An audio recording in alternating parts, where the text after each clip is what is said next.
Feliz inicio de semana a todas las personas que amablemente se informan con TN23 Todo Noticias. Sean bienvenidos a una emisión más.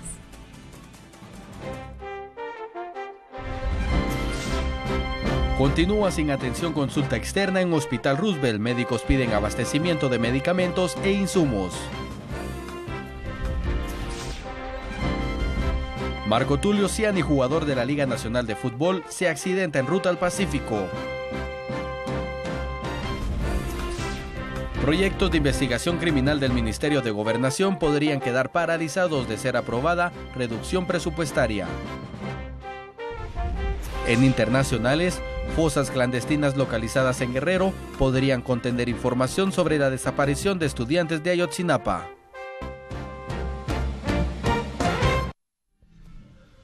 Iniciamos rápidamente con el detalle de las noticias, agradeciendo su preferencia. Este lunes continúa el calvario para decenas de pacientes debido a la suspensión en la consulta externa en el Hospital Roosevelt. Médicos piden abastecimiento de medicamentos e insumos. Este lunes la consulta externa del Hospital Roosevelt continúa suspendida, tanto la de pediatría, maternidad como la consulta externa de adultos. Ha continuado la suspensión de parte de los médicos, ya que los pacientes que se han acercado hasta este punto pues han tenido que ser trasladados hacia otros puntos, específicamente centros de salud que están dando la cobertura debido a la suspensión que se está realizando desde el miércoles pasado por los médicos.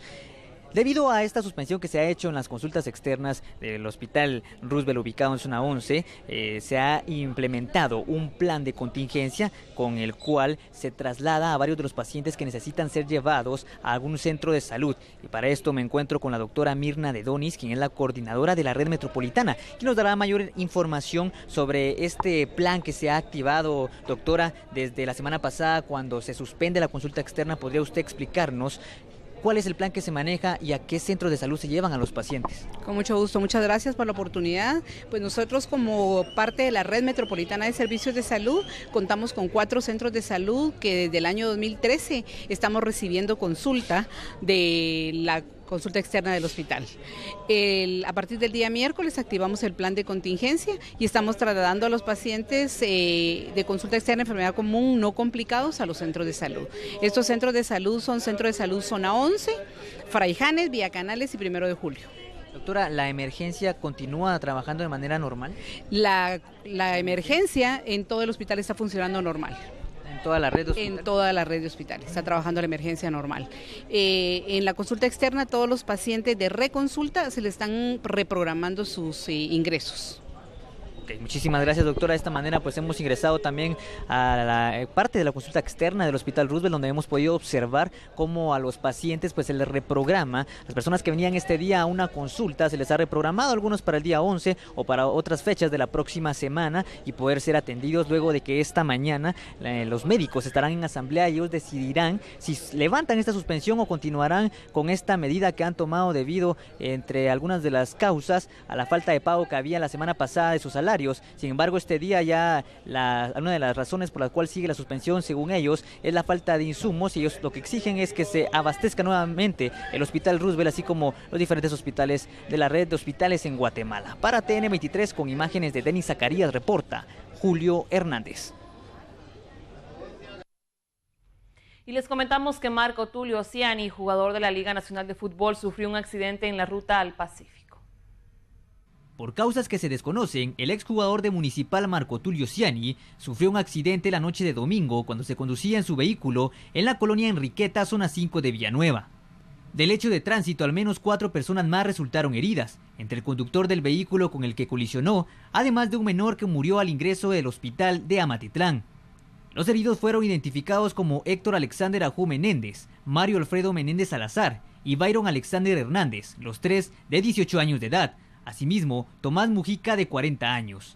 La víctima mortal fue identificada como Eber Alfredo Hernández Ortiz, de 17 años. Los bomberos municipales de Santa Isabel y la estación de Bárcenas fueron quienes atendieron la emergencia, llevando a los heridos al hospital de Amatitlán. Ciani se encuentra con custodia policial dentro de un centro médico privado, presuntamente por ser el responsable directo del hecho de tránsito.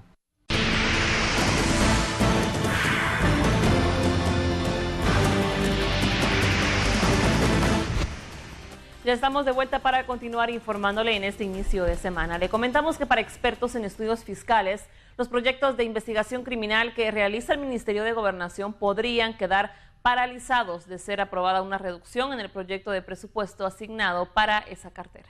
Un estudio realizado por el Instituto Centroamericano de Estudios Fiscales al proyecto de presupuesto 2016 establece un recorte de 35 millones de quetzales a la cartera de gobernación para la continuidad de proyectos de investigación criminal.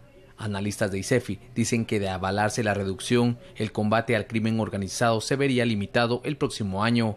Sí, en el caso del Ministerio de Gobernación, el análisis que hemos realizado evidencia caída en el programa de investigación criminalística, más alrededor de 35 millones y más de 20 millones de caída en programas de prevención de la violencia juvenil. Son parte de un proyecto de presupuesto que limita mucho las posibilidades no solo de desarrollo, sino también de una institucionalidad que dé la talla frente a lo que la sociedad está buscando, que es una mejora en los niveles de justicia, de seguridad y por supuesto una lucha frontal, más allá de la retórica, en contra de la criminalidad en el país. Actualmente, en la Comisión de Finanzas del Congreso, se discute la propuesta del partido FCN Nación, la cual orienta una partida presupuestaria para gobernación de 4.277 millones de quetzales, cifra menor en comparación a los 4.573 millones asignados para este año. Reporta Josué Peñate y Daniel Collín. Y estamos a casi un mes de que la mayoría de guatemaltecos reciban el asignado aguinaldo, razón por la cual está puesto en marcha un plan de prevención para minimizar el llamado cobro de extorsión por parte de grupos de pandillas. Las fuerzas de seguridad han puesto en marcha el plan de prevención por el pago de aguinaldo que trabajadores de empresas privadas y de instituciones del Estado reciben en el mes de diciembre. En esta época, el cobro de extorsiones se incrementa, por lo que el Ministerio Público, con 3 meses de anticipación, implementa el plan de prevención. El plan que diseñamos es tanto para el bono 14 como para el bono de fin de año, que es en el contexto del aguinaldo. Lo diseñamos 3 meses antes para podernos preparar con base en lo que ha pasado durante ese semestre. Por su parte, la Policía Nacional Civil activará operativos de seguridad en paradas de buses de diferentes rutas. Dentro de ellos es la utilización de la fuerza policial en la seguridad física, en los extremos de los diferentes buses, los abordajes en el trayecto que recorren, los operativos móviles y estacionarios en las diferentes áreas o recorridos que hacen los buses y un trabajo ya mucho más especializado a través de unidades de inteligencia e investigación criminal que están trabajando en el campo con los diferentes operadores del transporte urbano, detectando en todo momento la presencia, incluso el requerimiento de alguna extorsión y sobre todo la presencia para un eventual ataque a los operadores de este medio. El cobro de aguinaldo por parte de grupos de extorsionistas se efectúa en los primeros días de diciembre. Sin embargo, desde ya las fuerzas de seguridad se mantienen en alerta para prevenir hechos delictivos contra pilotos y comerciantes. Para TN23, con imágenes de Denis Zacarías, reporta Julio Hernández.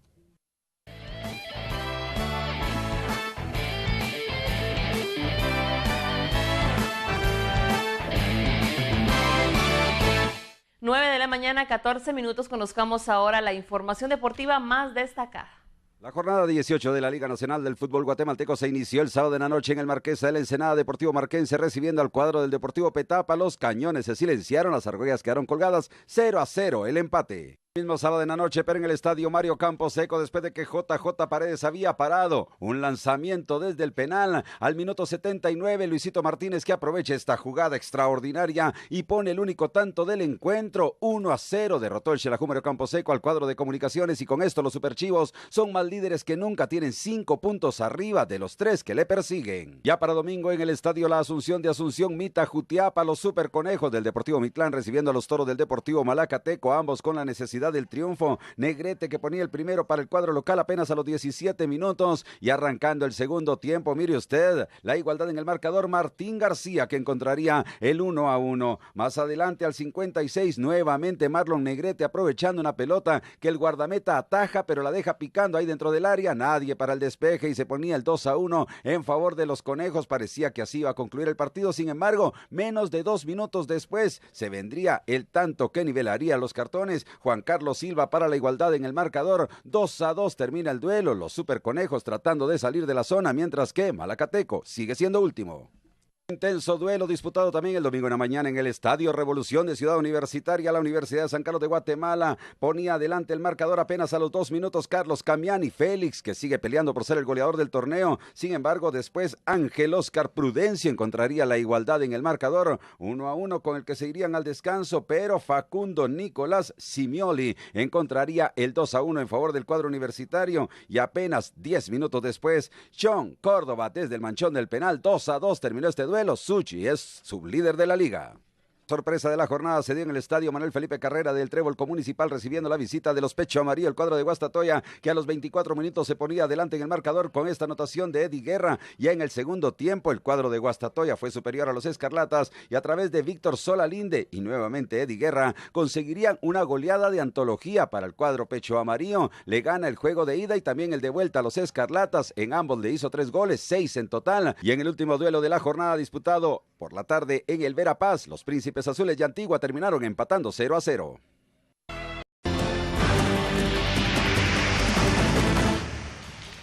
Ya estamos de vuelta con más información y le comentamos que la situación de desnutrición en Guatemala pues es crítica hasta el momento. Le comentamos que lo que urge es que de seguridad alimentaria pues sean implementados los programas en los lugares afectados, y para comunicarnos y tener más información al respecto será Luis García quien nos presente el siguiente informe. Adelante, Luis, buenos días. Buenos días, Claudia. Efectivamente, como tú has mencionado, este día el Consejo Nacional de Seguridad Alimentaria y Nutricional se ha reunido a partir de las 7 horas, tal y como es la costumbre del vicepresidente de la República, Juan Alfonso Fuentes Soria. Él ha encaminado pues las acciones para poder contener los altos índices de desnutrición y de hambre en nuestro país. Para este día, en la reunión del Consejo Nacional de Seguridad Alimentaria, pues se logró firmar algunos acuerdos, y que este plan tiene como objetivos alcanzar el funcionamiento efectivo de los órganos de SINASAN de forma sostenible, con el fin de buscar contener los índices de hambre en nuestro país. Esto a nivel local, municipal, departamental, regional y nacional. Asimismo, también busca fortalecer de manera integral y progresiva la resiliencia de la población sobre los sistemas y los territorios para enfrentar las amenazas de la seguridad alimentaria y nutricional. El tercer punto que se ha abordado es establecer los acuerdos políticos desde el nivel central hasta el nivel local para asegurar la implementación del marco normativo y vigente para la seguridad alimentaria y nutricional. Entre otros temas, lo que se ha abordado son las problemáticas que se han generado a raíz de la falta de lluvia en nuestro país, esto que ha impactado directamente en la producción de granos básicos en aquellas que se dedican a la agricultura familiar y que es de allí donde obtienen sus recursos y sus alimentos. Ante esta reunión, pues se contó con la presencia del presidente electo de la República, Jimmy Morales, así como el representante de la oficina de la Alta Comisionada de Naciones Unidas, Alberto Brunori, a quienes se les plantearon pues el estatus actual de la seguridad nutricional en nuestro país y pues la implementación de estas acciones que por parte del Ejecutivo se prevén implementar para el periodo 2016-2020. Esto en relación a que pues en nuestro país, por la alta vulnerabilidad que se tiene al cambio climático,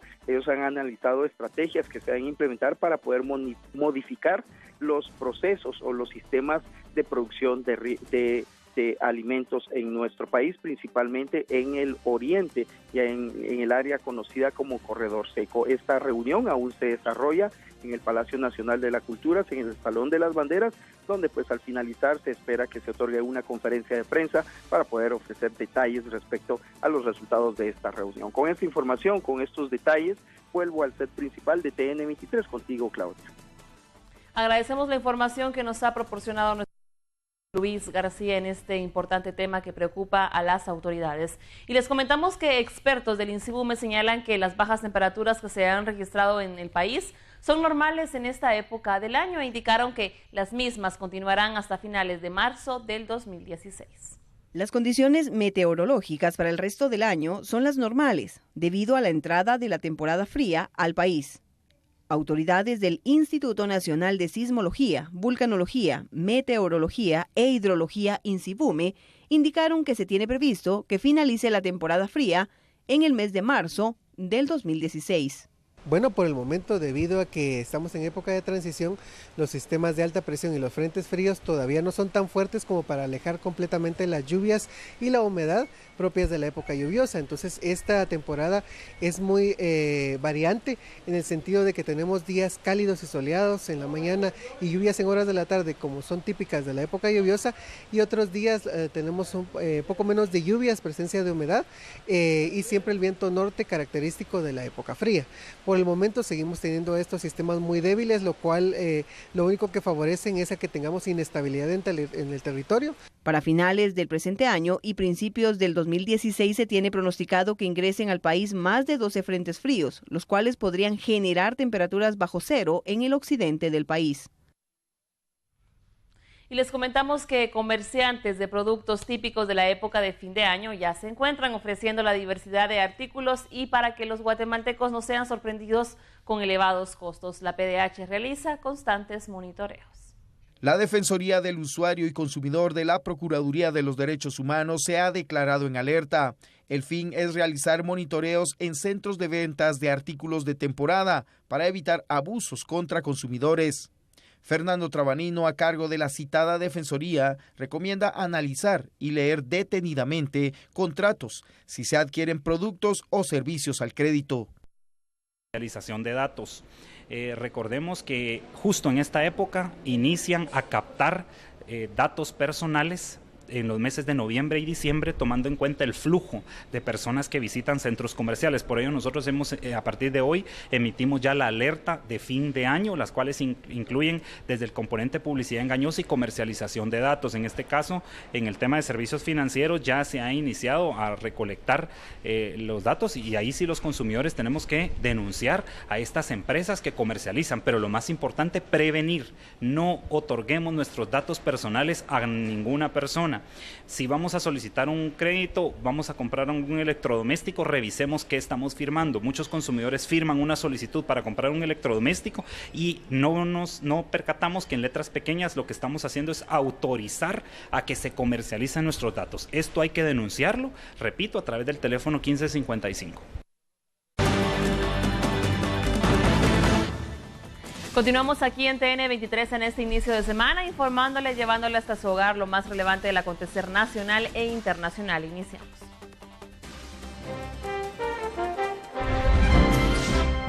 Autoridades urgen implementación de programas de seguridad alimentaria en áreas afectadas por la sequía. Por falta de insumos y medicamentos, continúa suspendida atención en consulta externa de Hospital Roosevelt. En Universidad de San Carlos lanzan 14ª edición de Mercadeando 2015, que contempla más de 60 proyectos de desarrollo. En internacionales, enorme grieta atrapa a más de una decena de vehículos en una región de Mississippi, Estados Unidos.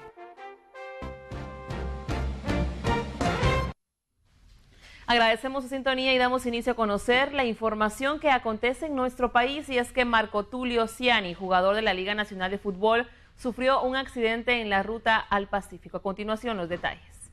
Por causas que se desconocen, el exjugador de Municipal Marco Tulio Ciani sufrió un accidente la noche de domingo cuando se conducía en su vehículo en la colonia Enriqueta, zona 5 de Villanueva. Del hecho de tránsito, al menos 4 personas más resultaron heridas, entre el conductor del vehículo con el que colisionó, además de un menor que murió al ingreso del hospital de Amatitlán.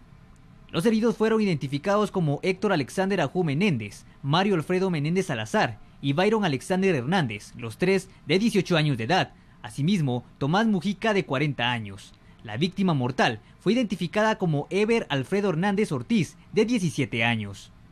Los bomberos municipales de Santa Isabel y la estación de Bárcenas fueron quienes atendieron la emergencia, llevando a los heridos al hospital de Amatitlán. Ciani se encuentra con custodia policial dentro de un centro médico privado, presuntamente por ser el responsable directo del hecho de tránsito. Ahora bien, hablemos de que continúa el calvario para decenas de pacientes debido a la suspensión en la consulta externa en el Hospital Roosevelt. Médicos piden abastecimiento de medicamentos e insumos. Este lunes la consulta externa del Hospital Roosevelt continúa suspendida, tanto la de pediatría, maternidad como la consulta externa de adultos. Ha continuado la suspensión de parte de los médicos, ya que los pacientes que se han acercado hasta este punto pues han tenido que ser trasladados hacia otros puntos, específicamente centros de salud que están dando la cobertura debido a la suspensión que se está realizando desde el miércoles pasado por los médicos.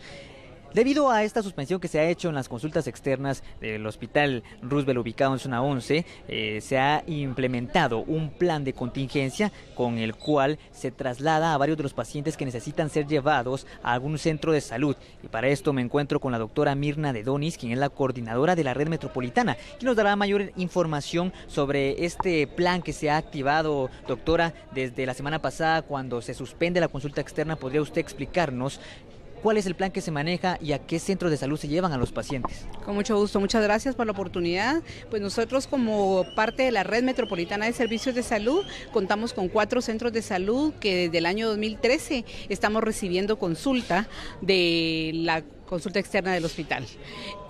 A partir del día miércoles activamos el plan de contingencia y estamos trasladando a los pacientes de consulta externa, enfermedad común, no complicados, a los centros de salud. Estos centros de salud son Centro de Salud Zona 11, Fraijanes, Villa Canales y 1 de Julio. Doctora, ¿la emergencia continúa trabajando de manera normal? La emergencia en todo el hospital está funcionando normal. ¿En toda la red de hospitales? En toda la red de hospitales, está trabajando la emergencia normal. En la consulta externa, todos los pacientes de reconsulta se le están reprogramando sus ingresos. Okay, muchísimas gracias, doctora. De esta manera pues hemos ingresado también a la parte de la consulta externa del Hospital Roosevelt, donde hemos podido observar cómo a los pacientes pues se les reprograma. Las personas que venían este día a una consulta se les ha reprogramado, algunos para el día 11 o para otras fechas de la próxima semana, y poder ser atendidos luego de que esta mañana los médicos estarán en asamblea y ellos decidirán si levantan esta suspensión o continuarán con esta medida que han tomado debido, entre algunas de las causas, a la falta de pago que había la semana pasada de sus salarios. Sin embargo, este día ya una de las razones por las cuales sigue la suspensión, según ellos, es la falta de insumos, y ellos lo que exigen es que se abastezca nuevamente el Hospital Roosevelt, así como los diferentes hospitales de la red de hospitales en Guatemala. Para TN23, con imágenes de Denis Zacarías, reporta Julio Hernández.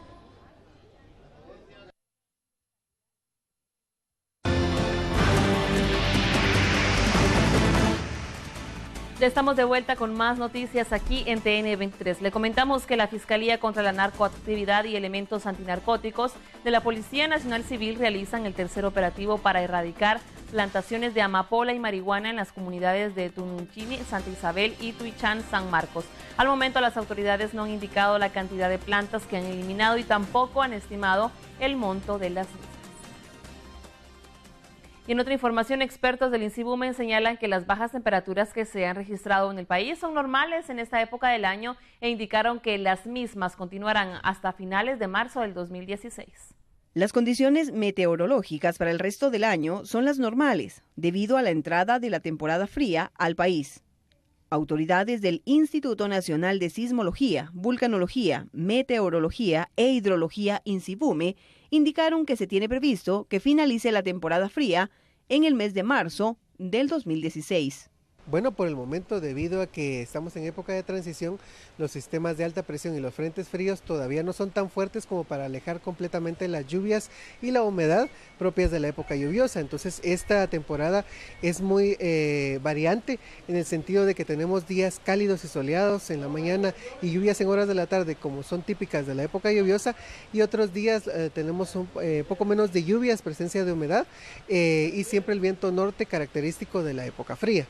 Por el momento seguimos teniendo estos sistemas muy débiles, lo cual lo único que favorecen es a que tengamos inestabilidad en el territorio. Para finales del presente año y principios del 2016 se tiene pronosticado que ingresen al país más de 12 frentes fríos, los cuales podrían generar temperaturas bajo cero en el occidente del país. Y comerciantes de productos típicos de la época de fin de año ya se encuentran ofreciendo la diversidad de artículos, y para que los guatemaltecos no sean sorprendidos con elevados costos, la PDH realiza constantes monitoreos. La Defensoría del Usuario y Consumidor de la Procuraduría de los Derechos Humanos se ha declarado en alerta. El fin es realizar monitoreos en centros de ventas de artículos de temporada para evitar abusos contra consumidores. Fernando Trabanino, a cargo de la citada Defensoría, recomienda analizar y leer detenidamente contratos si se adquieren productos o servicios al crédito. De la comercialización de datos.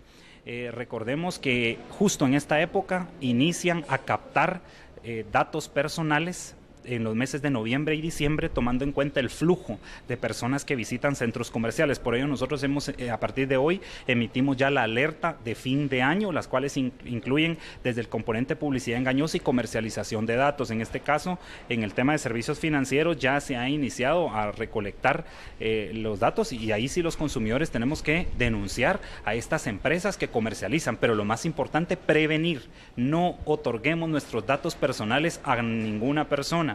Si vamos a solicitar un crédito, vamos a comprar un electrodoméstico, revisemos qué estamos firmando. Muchos consumidores firman una solicitud para comprar un electrodoméstico y no percatamos que en letras pequeñas lo que estamos haciendo es autorizar a que se comercialicen nuestros datos. Esto hay que denunciarlo, repito, a través del teléfono 1555. Y continuamos con más información y nos comunicamos con nuestro compañero Julio Hernández, ya que les comentamos que ya inició un programa para la conservación del pinabete para esta temporada de fin de año de 2015. Adelante, te escuchamos con tu reporte, Julio.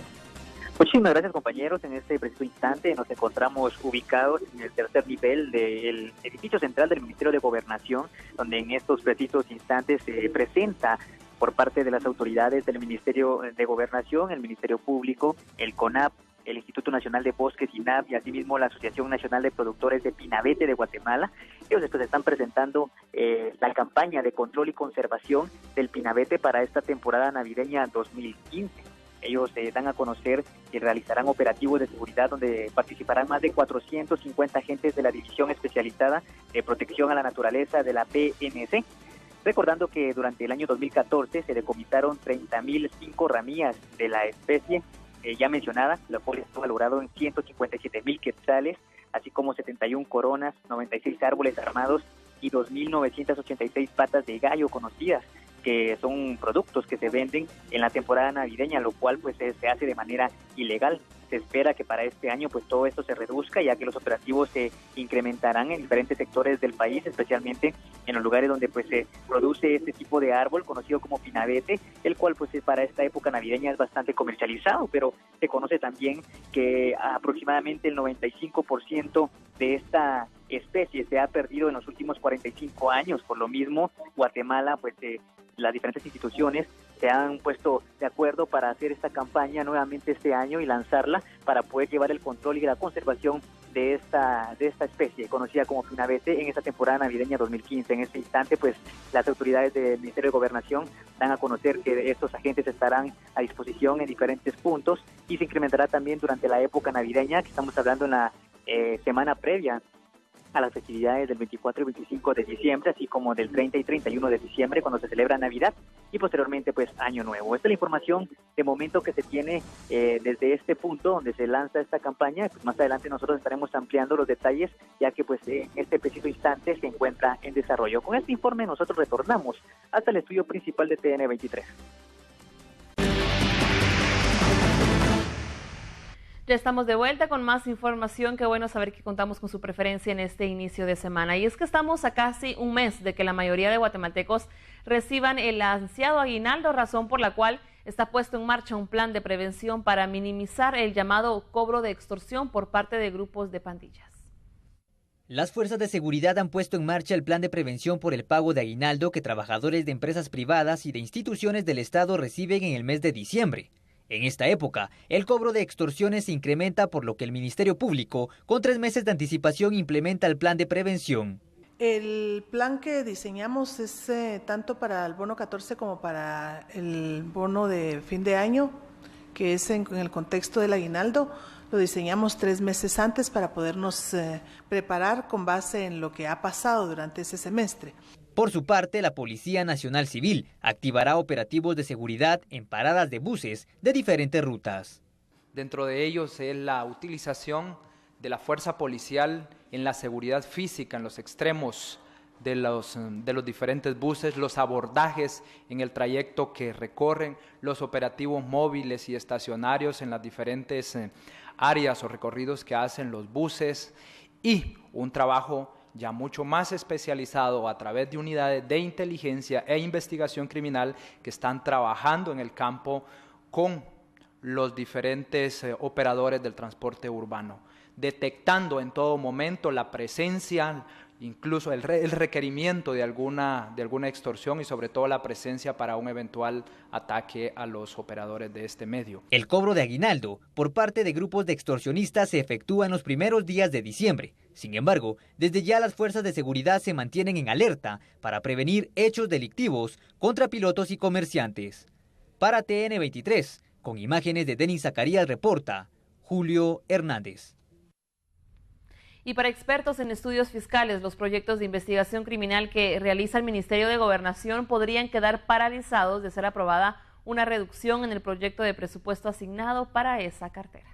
Un estudio realizado por el Instituto Centroamericano de Estudios Fiscales al proyecto de 2016 establece un recorte de 35 millones de quetzales a la cartera de Gobernación para la continuidad de proyectos de investigación criminal. Analistas de ICEFI dicen que de avalarse la reducción, el combate al crimen organizado se vería limitado el próximo año. Sí, en el caso del Ministerio de Gobernación, el análisis que hemos realizado evidencia caída en el programa de investigación criminalística, más alrededor de 35 millones y más de 20 millones de caída en programas de prevención de la violencia juvenil. Son parte de un proyecto de presupuesto que limita mucho las posibilidades no solo de desarrollo, sino también de una institucionalidad que dé la talla frente a lo que la sociedad está buscando, que es una mejora en los niveles de justicia, de seguridad y por supuesto una lucha frontal, más allá de la retórica, en contra de la criminalidad en el país. Actualmente, en la Comisión de Finanzas del Congreso, se discute la propuesta del partido FCN Nación, la cual orienta una partida presupuestaria para gobernación de 4.277 millones de quetzales, cifra menor en comparación a los 4.573 millones asignados para este año. Reporta Josué Peñate y Daniel Collín. Y es de esta manera como finalizamos esta emisión de noticias, pero usted no cambia de canal porque como bien sabrá aquí en TN23 iniciamos la semana con información tecnológica.